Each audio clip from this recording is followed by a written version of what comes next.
That's it, man. Game over, man. It's game over. No tears, please. It's a waste of good suffering. Fairly alarmed here.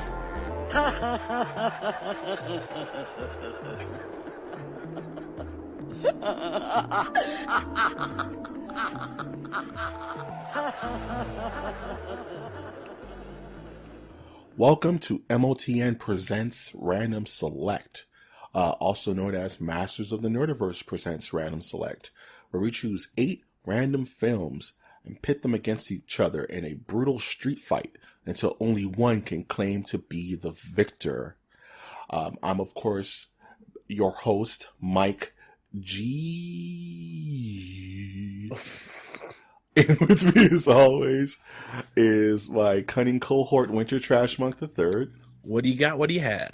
And back with us for these bloody fights is Brian, man. The man. I want to see blood, bro. What's going on? Glad to be back. Thanks for having me. You're going to see, there will be blood for this episode. I guarantee. I'm drinking your milkshake. I drink your milkshake. I'll drink it right up. We could just have a Daniel Day-Lewis cast if you want it.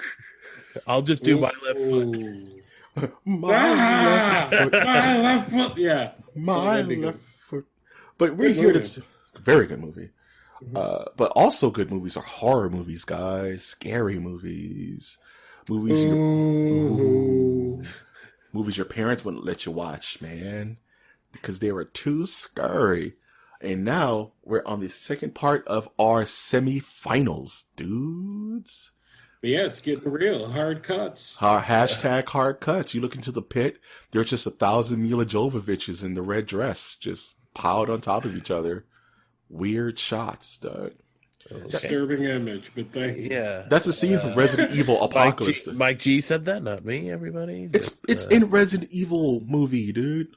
Who really saw anything past first one? I know. I mean, I watched all of them. I reluctantly. Yeah. Did you? You remind me of Thor and Ragnarok. Did you really? Unfortunately, Did you yes. see them? I didn't buy them, but I watched them. I think I deleted them from memory as soon as they were over. I buy that for... Isn't that one series I wish they'd just do right? Anyway, let's talk about 2 movies that were done right because they made it to the semifinals. One is, what was it, 1956? I believe so. Thing from Another World? Yeah. Absolutely. And also Stewart, the Re-Animator. 1951. 51, thank you. This is why I shot the ball at Bricked and Winter just slammed it in like Sean Kemp, dog. And Re-Animator is 1985. Good year to be alive, 1985. I love the 80s, but different show. Different show. That was a whole different show on VH1. Yeah. Man. Just to remind people, I was not alive yet. Dang. Winter needs it to be known that he didn't exist yet. So the world was a darker place. Nope. Now that we got that out of the way. I'm just young. Speaking of this age cast, let's talk about these movies, man. So, Brian, what would you say is your favorite part of Thing from Another World? Thing from Another World, I'm sorry. Like, that thing just kept coming. Like, it was terrifying to be trapped in a small space in the middle of winter or the Arctic. And, there's just a thing that keeps coming after you. It is literally probably what I grew up scared of the most. Yeah, man. The constant fear that this thing is just outside, just running around, checking your structural weaknesses. It's getting not necessarily smarter. Outside, bro. It's in the house, though. Outside, yeah. Oh, by the way, I saw in your poll that I wanted to go on. Different show. Moving on. Oh, okay. Yeah. Oh. Teaser for the weekly show. Teaser. So, Winter, what would you say is your favorite thing about The Thing from Another World?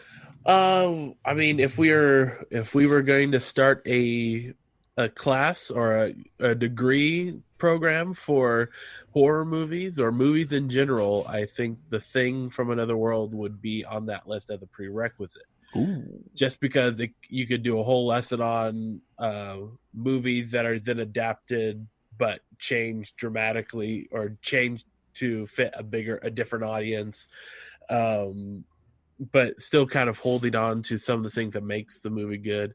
I think it's a great, like a time capsule type thing of movies from the 50s that are still important to watch today.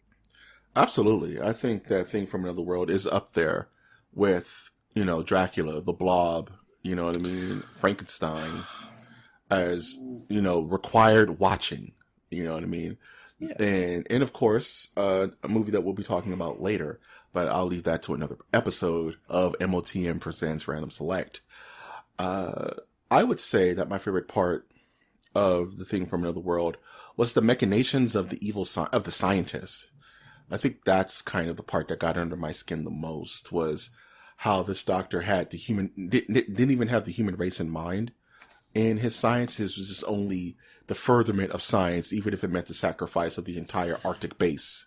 Some things have to be sacrificed in the name of science. He was like, I think, and I said it in the original episode, that match, it was like, when he said that if we are to stand here and die, then let it be so if it is to further science. I was like, yeah, get this guy out of here, man. That's great. Lock him in a room, dude. Just lock him in like the basement and let him chill there until we sort this out. Because he's not helping you, man. His ideals are not towards the human race.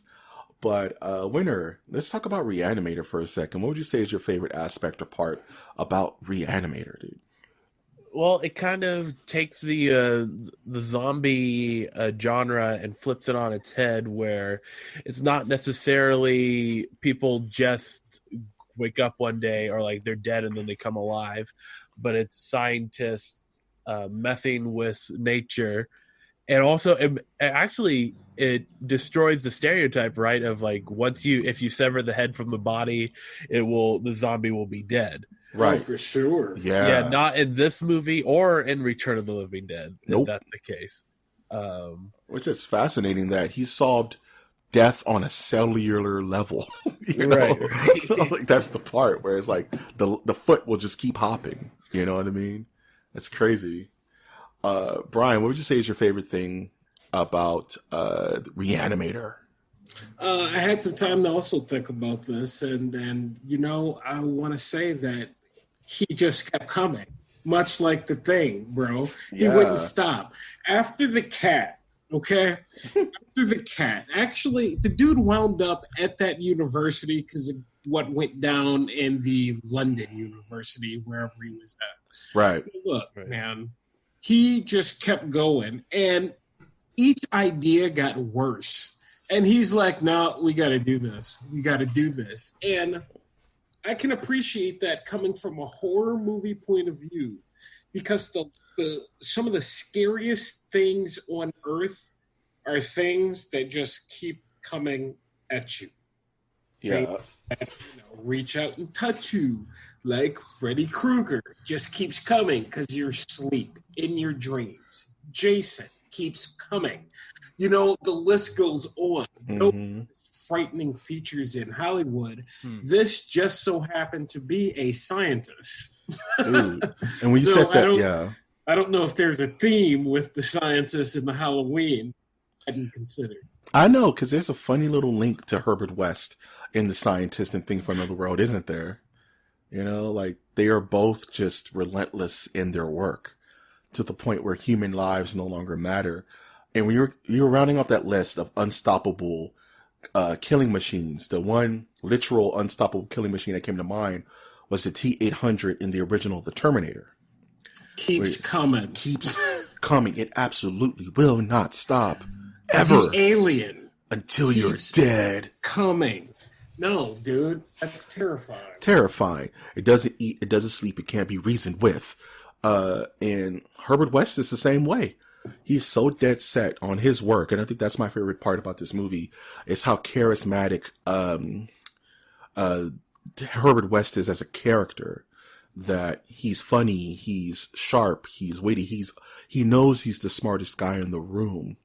There's a scene where the kind of antagonist professor is giving this lecture, and Herbert West just keeps breaking pencils to break his concentration because he knows what he's talking about is utter nonsense because he's figured out, everything this guy's talking about is wrong. It's like being an art major and the teacher's going over rudimentary arts, like art techniques. And you know better stuff. You're just sitting there like, I'm not learning anything hearing this. I'm spending money and I'm not learning anything. Same actor that plays him is a guy who plays the Andorian leader in Star Trek Enterprise, just to let everyone know. Ooh, fun fact. Jeremy Combs, I believe. Jeffrey Combs. Combs. Winter with the fun facts for the win, dude. I'm loving it. And also, of course, the most iconic scene of the movie that needs no introduction or repeating. You know what I'm talking about. If you No, we don't know. No, you just want. I think Random Select has become a contest of how many times Michael can be said isolating himself, saying horrible things. You're talking about the cat scene, right? Yes, let's talk about. I will say the cat scene as I look around my shoulders. So, all right, guys, enough. Table tennis. It's time to get into some hardcore war. Winter, who do you got? Who do you have in this fight between these titans? What's the better film? Well, as I said before, The Thing from Another Planet, The Thing. We're just gonna say 1951's The Thing. That's fine. Yeah, that is a prerequisite for people to watch if they're going to get their card stamped of being students of horror. Yeah, but I have to go with my gut here. Mm-hmm. And I do think the Re-Animator has more to it. Just for a modern audience that is probably not necessarily wanting to be students of horror, but they're wanting to watch a movie. I would put Re-Animator because it deals with stuff that we still go on today. For instance, like we scientists asked if they could do something, but they never asked should they. Yeah, that's it. Yeah. So I think it still plays on that, and there's fun bits, and it's a zombie movie. Oh, I'm gonna go next because this is really hard. I'm actually thinking about this really hard, and I don't know what to say. Like it's tough because on one hand, Thing from Another World is, like you said, a very ground roots horror film that was so influential to other horror films down the road. The unstoppableness of The Thing, the scene where they burn him in kerosene and he's going full blaze in the 50s. Like, how was that shot? The evil scientist. It's just so iconic, but at the same time, Re-Animator plays with so many things at the same time. It's a twist on the zombie trope where you're alive, but you're kind of in full faculty, especially if you're the doctor. And it has Lovecraft influence, and I'm not going to sit here and say that H.P. Lovecraft is a quality human because he wasn't. But I will say that he wrote some pretty interesting stuff. I couldn't help it, man. I'm tired of like this. Leave him alone. Leave him alone. Alone. Leave her alone. It's kind of like how people like idolize Edgar Allan Poe. It's just, I don't know. Wow, you're just throwing everyone under the bus. Just those two. Just those two. They know what they did. But Re-Animator is just a ball, isn't it? It's just fun, wacky hijinks and horror. But my gut on this one is going Thing from Another World. I just think it means more to horror, even though Re-Animator is fun, but the better film and the inner workings of movies, and something's just calling me to Thing from Another World. So I think that's going to be my vote. For our next random select, I think we need to enter our answers before we get to the podcast. Because, I'm like you, Mike G. I could go either way on this one. Like, they're really good films in their own special way. The Thing from Another World I like about it for the more modern audience is it has the Alien vibe going. It's a contained, terrifying story. Terrifying thing. For Re-Animator, it's fun. It's a zombie movie. It keeps coming at you, but it also lacks a tad bit of depth. And it knows what it is. I'm not going that far. And the headless scene is killing me because the headless zombie is fantastic. But if I'm putting these two in like a death match against each other, and I'm going, which is the better Halloween and slash, what is the better film? That's the Thing from Another World, man. Oh, man. You know what's weird? Bro, that's the Thing from Another World. I went into this thinking it's going to be Re-Animator. E2 Brutus. Which is interesting because we all picked Re-Animator in that very first round when it was going against them. Mm-hmm. We've had a tad bit of a change. And, you know, I mean, for the love of God, Thing from Another World, you take away the black and white and it's like, damn, this thing holds up, bro. And that's 1951. It was so not good at math, but that's a long ass time. That's a long ass time. And yeah, no, top to bottom, pretty damn good movie. I went into this thinking Re-Animator, but after hearing us talk and thinking about it more, dang, I didn't think it was going to happen, but this is Random Select, hashtag hard cuts. Thing from Another World, man. It's just a superior film. Like Winter said, it belongs in a museum. It's so good. And I think Re-Animator is a great horror film. It's a great film. Yeah. But pitting these two titans together, Thing from Another World just ekes it out. I may feel different tomorrow, you know what I'm saying? But tonight, I mean, you're correct. It's one of those.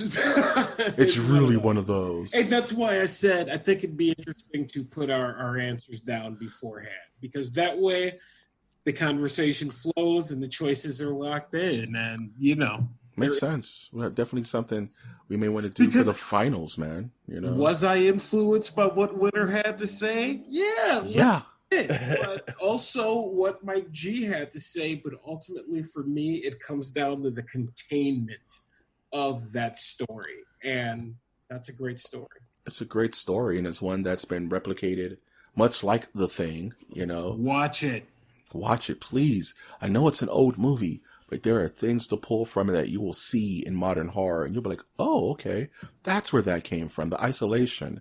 There's not much paranoia, but it is a siege movie, and it's tense, and you can't breathe for these people. And then the heat goes out, and they're just starting to freeze. It keeps hyping up. It's a bad situation. It's a rough situation, man, but a damn good movie.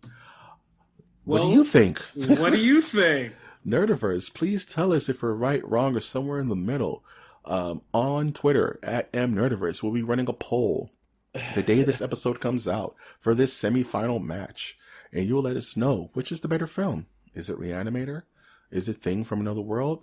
Please vote and let us know so we can acknowledge your thoughts and which one will be the people's champ versus us three Circes of the oceans. You know what I mean? Us three soothsayers, Doug. And for the final battle, we have Creepshow versus A Thing from Another World. Oh, I'm getting a stomachache thinking about it, man. When we first started this.